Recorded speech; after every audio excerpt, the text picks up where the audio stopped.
अफसरान जो कि 17 ग्रेड पर हैं, 18 ग्रेड पर हैं, 19 ग्रेड, 20 ग्रेड, इन्होंने जो करप्शन की है, इनको पाकिस्तान पीपल्स पार्टी के मिनिस्टर्स ने, इनके डिपार्टमेंट्स ने इनको वापस उस पोजीशंस के ऊपर लाकर बिठा दिया है।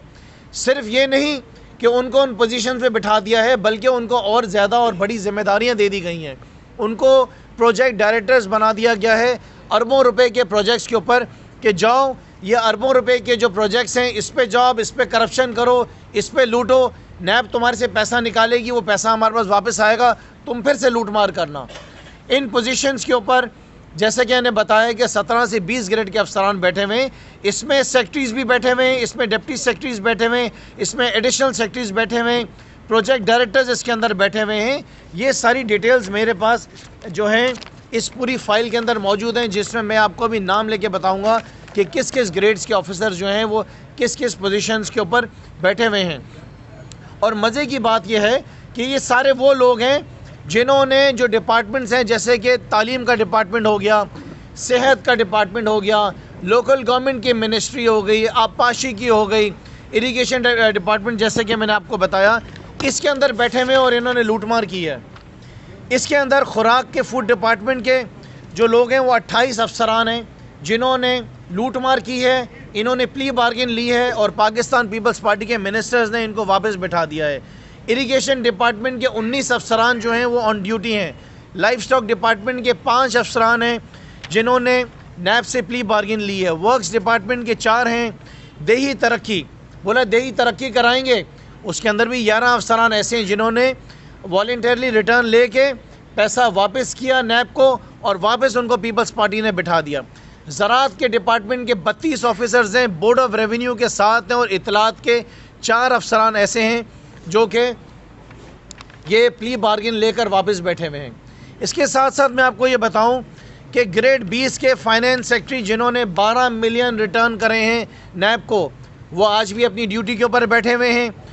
ग्रेड 20 के आरबीओडी के ऑफिसर्स वो बैठे हुए हैं। Chief engineer irrigation department Sukkur वो अपनी ड्यूटी पे बैठे हुए हैं नैब से प्ली बार्गेन लेने के बाद। पूरी दुनिया में कभी ऐसा हो सकता है? कोई ऐसा नालायक आला आपको मिलेगा?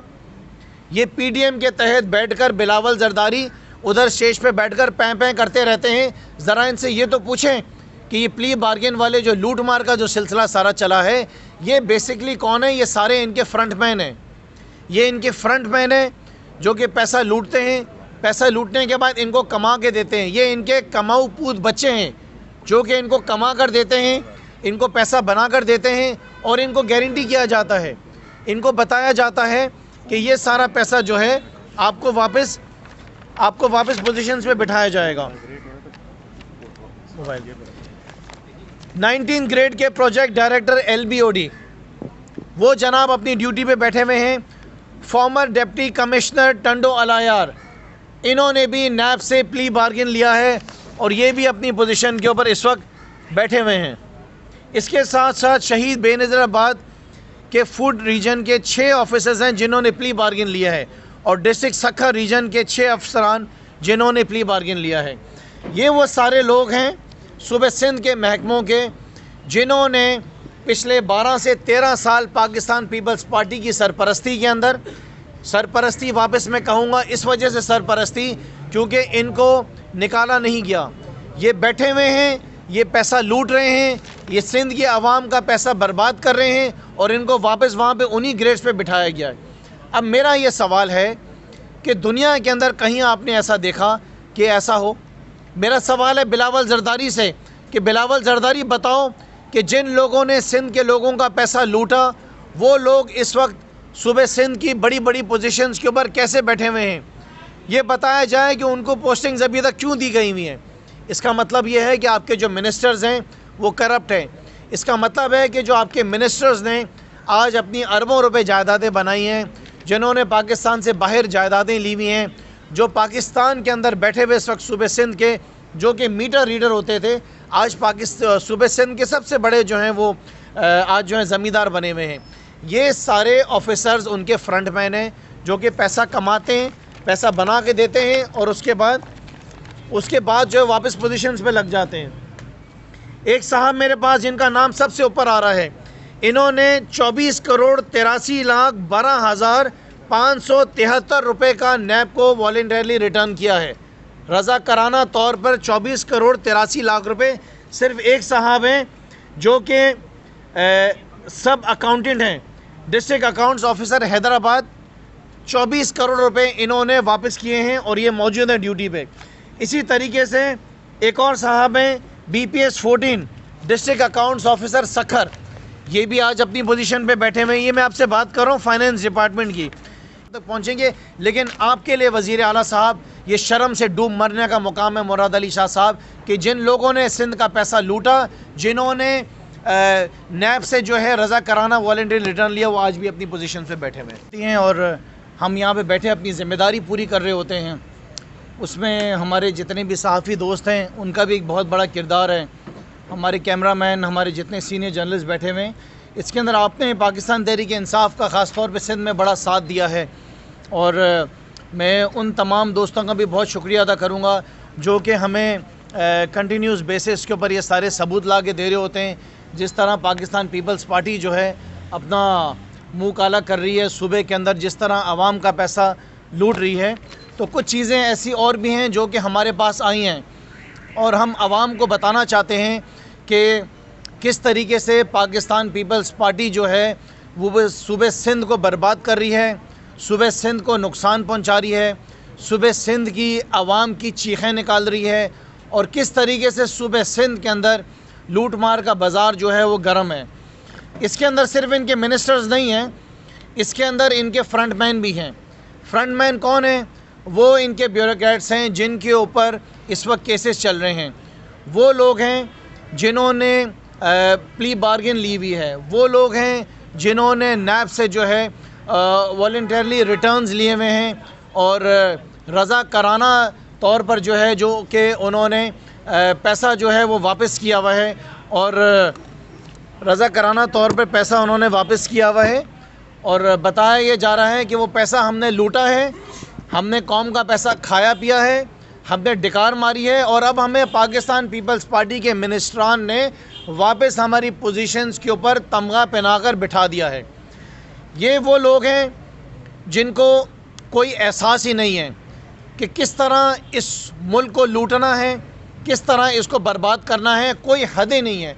कहते ना कि कोई एक हद बांध दी जाए, कोई आसिफ जरदारी ने हद बांध दी हो, कोई बिलावल जरदारी ने हद बांध दी हो कि ये लिमिट है सूबे में करप्शन की, जब वो लिमिट क्रॉस हो जाए तो रुक जाओ।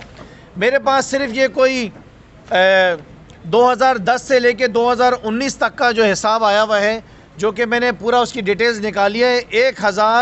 1148 अरब रुपए की जो हैं वो बेज़ाब्तियाँ आई हैं, जो कि ऑडिटर जनरल ऑफ पाकिस्तान ने उसको हाईलाइट किया हुआ है, जिसमें 2010 से 11 में 23 अरब रुपए, 25 अरब रुपए जो आए वो 2011-12 में 62 अरब रुपए, 13-14 में, 2014-15 में 23 अरब रुपए, 94 अरब रुपए 2016-17 में, फिर 272 अरब, 292 अरब और 252 अरब आखिर में।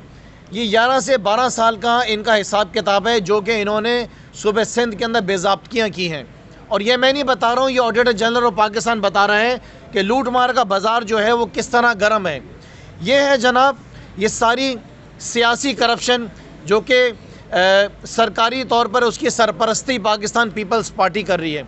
जब मैं कहता हूँ कि इस करप्शन की सरपरस्ती पाकिस्तान पीपल्स पार्टी कर रही है, उनकी वजूहत यह है कि ये वो सारे वो लोग हैं, इसमें से बेशुमार इनफैक्ट वो लोग हैं जिन्होंने रज़ाकाराना तौर पर नैब को पैसा वापस दे दिया है कि हमने ये पैसा लूटा है, हमने मज़े लिए हैं, अब हम ये पैसा वापस कर रहे हैं। अब अगर आप बात करें services general administration and coordination department, secretary finance 12 तकरीबन पौने 13 मिलियन रुपीस इन्होंने वापस करे हैं नैब को और लिखा हुआ है कि वॉलंटरली रिटर्न, रज़ाकाराना तौर पे इन्होंने पैसा वापस किया है। ये भी आज अपनी पोजीशन पे मौजूद हैं। तो सिंध हुकूमत ज़रा बताएं तो सही कि ये कर क्या रही है।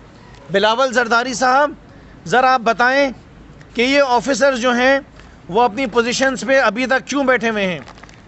सखर फूड रीजन में एक साहब हैं जिन्होंने 15 लाख रुपए वापस करे हैं कि मैंने लूटा है कौम का, और वो साहब जो हैं इस वक्त DDF सखर हैं।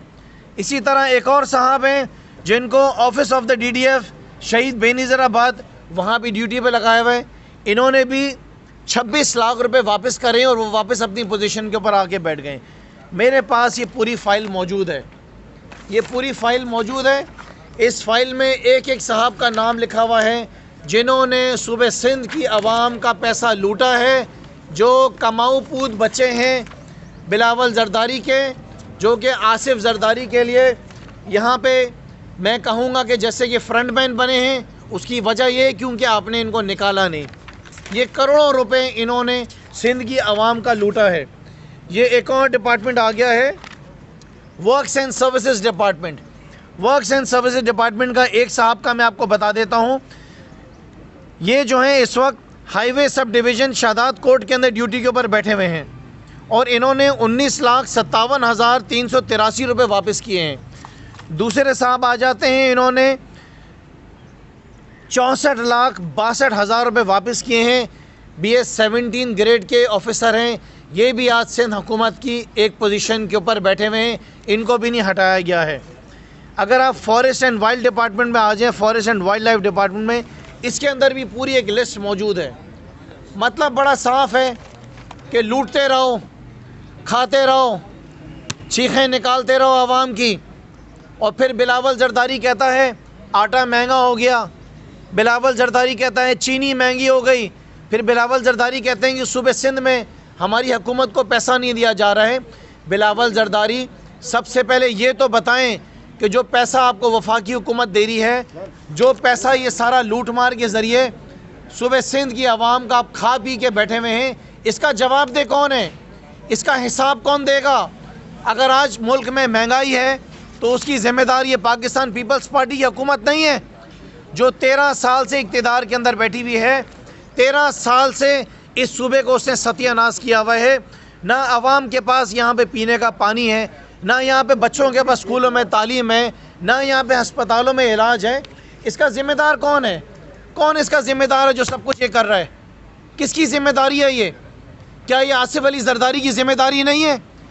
क्या ये बिलावल जरदारी की ज़िम्मेदारी नहीं है? क्या वो आवाम को बताएंगे नहीं कि इनके मिनिस्टर्स दिन ब दिन अरबपति कैसे होते जा रहे हैं? इनके सेक्रेटरीज जो हैं वो करोड़ोंपति किस तरीके से होते जा रहे हैं? कैसे आवाम का पैसा जो है ये लूटा जा रहा है? पूरी लिस्टें ये मौजूद है। ये ऑडिटर जनरल ऑफ पाकिस्तान जो हैं, इन्होंने ये पूरी किताबें छापी हुई हैं। हर साल एक किताब छपती है ऑडिटर जनरल ऑफ पाकिस्तान की, जिसके अंदर बताया जाता है कि जो ज़कात का डिपार्टमेंट है उसके अंदर भी पाकिस्तान पीपल्स पार्टी की हुकूमत में, सिंध हुकूमत के अंदर करोड़ों रुपए की बेज़ाब्तगी हैं। ज़कात के डिपार्टमेंट के अंदर भी कोई रुकावट ही नहीं है। तबाह करके रख दिए इन 4 से 5 जो इनके ख़ास तौर पे इनके जो करीबी मिनिस्टर्स हैं, उन्होंने जो कभी लोकल गवर्नमेंट मिनिस्ट्री के अंदर काबिज़ होते हैं, कभी वो एजुकेशन मिनिस्ट्री के अंदर बैठे हुए होते हैं, वहाँ पे लूटमार कर रहे होते हैं, कभी वो हेल्थ मिनिस्ट्री के अंदर बैठे होते हैं, उस डिपार्टमेंट को बर्बाद कर रहे होते हैं। पूरे सूबे सिंध के अंदर जितने हस्पताल हैं, आप जाएं, आपका जाके विज़िट करें, जो बेसिक दवाइयाँ, पैनाडोल जैसी दवाई आपको नहीं मिलेंगी। सिरिंज की अगर आपको ज़रूरत होगी तो सिरिंज लेने के लिए आपके जो बाहर प्राइवेट वहाँ पे जो फार्मेसीज़ हैं, दवाइयों की दुकानें, वहाँ से जाके आप सिरिंज ख़रीदेंगे। स्कूलों के हालात आपके ये हैं कि वहाँ पे आपको फर्नीचर नहीं मिलेगा। उसकी वजह क्या है? उसकी वजह ये है, ये सारी करप्शन है पाकिस्तान पीपल्स पार्टी की। ये इनके जो ऑफिसर्स बैठे हुए, इनके कमाऊ पूत बच्चे जो इनको कमा के दे रहे हैं, फाइनेंस मिनिस्ट्री के अंदर, होम मिनिस्ट्री के अंदर, लोकल गवर्नमेंट मिनिस्ट्री के अंदर, एजुकेशन मिनिस्ट्री के अंदर, हेल्थ मिनिस्ट्री के अंदर, तबाह करके रख दिया इन्होंने पूरे सूबे सिंध को बर्बाद कर दिए। और बेशर्मी का आलम यह है कि पाकिस्तान तहरीक इंसाफ के ख़िलाफ़ आप बैठकर कैंपेन चला रहे हैं, आप पाकिस्तान को नुकसान पहुंचा रहे हैं।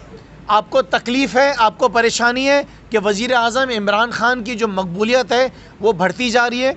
वज़ीर आज़म इमरान ख़ान ने पाकिस्तान के मेयार को आज इतना ऊंचाई तक पहुंचा दिए। आज वज़ीर आज़म इमरान ख़ान की जो पॉलिसीज़ की वजह से फ़ॉरेन पॉलिसी आपकी बेहतर चल रही है, आज पाकिस्तान की इकॉनमी बेहतर हो गई है, आपको ये परेशानी है। आज आपकी कंस्ट्रक्शन इंडस्ट्री, आपकी टेक्सटाइल इंडस्ट्री, आपके यहाँ पे यूरिया कितनी बिकी है, आपके यहाँ पे ऑटोमोबाइल्स के अंदर कितनी तरक्कियाँ हो रही हैं, आपका एक्सपोर्ट कितना बढ़ गया, उसका कोई हिसाब है आपके पास? इस बात की तकलीफ़ है आपको, इस बात की तकलीफ़ है आपको बिलावल कि आपकी लेदर इंडस्ट्री यहाँ पे बढ़ गई है, आपको इस बात की तकलीफ़ है कि आज पाकिस्तान के अंदर स्किल्ड लेबर की शॉर्टेज हो गई है, आपको बिलावल इस बात की तकलीफ़ है, या मरियम आपको इस बात की तकलीफ़ है कि आज आपका स्टॉक एक्सचेंज जो वो रोज़ाना की बुनियाद पर बढ़ता चला जा रहा है, और ख़बरें भी यही है कि स्टॉक एक्सचेंज के अंदर रोज़ाना की बुनियाद पर बेहतरी आती रहेगी। आज आपका डॉलर नीचे आ गया है, आपको इसी बात की तकलीफ़ है, या मरियम आपको इस बात की जो है तकलीफ़ है कि पाकिस्तान जो है वो बेहतरी की तरफ जा रहा है और आपकी मकबूलियत ख़त्म होती जा रही है। आपको अगर परवाह करनी है, इस बात की परवाह करें कि आपके लोगों ने जो हाल इस मुल्क का किया है उनका क्या बनेगा। हमें पूरा यकीन है, हमें पूरा एतमाद है, हमारी जो हमारी अदलिया है, हमारे जो ऑनरेबल जजेस हैं, उनके ऊपर हमें पूरा यकीन है कि जो केसेस कोर्ट के अंदर चल रहे हैं, जो केसेस आपके ख़िलाफ़ आसिफ अली जरदारी ने पीपल्स पार्टी ने बनाए, जो केसेस PMLN ने पीपल्स पार्टी के ख़िलाफ़ बनाए, ये वो सारे केसेस हैं जो आपके ख़िलाफ़ चल रहे हैं और ये चलेंगे इंशाअल्लाह ताला, ये मंतकी अंजाम तक पहुँचेंगे। और मैं पुरुम्मीद हूँ कि इंशाअल्लाह ताला इन सारे केसेस के ऊपर भी आप एक्सपोज होंगे, आपका असल चेहरा नज़र आएगा। ये सारे आपके फ्रंट मैन जो कि सूबे को तबाह करने में ज़िम्मेदार हैं, ये सारे आपके फ्रंट मैन हैं जो कि इस सूबे की बर्बादी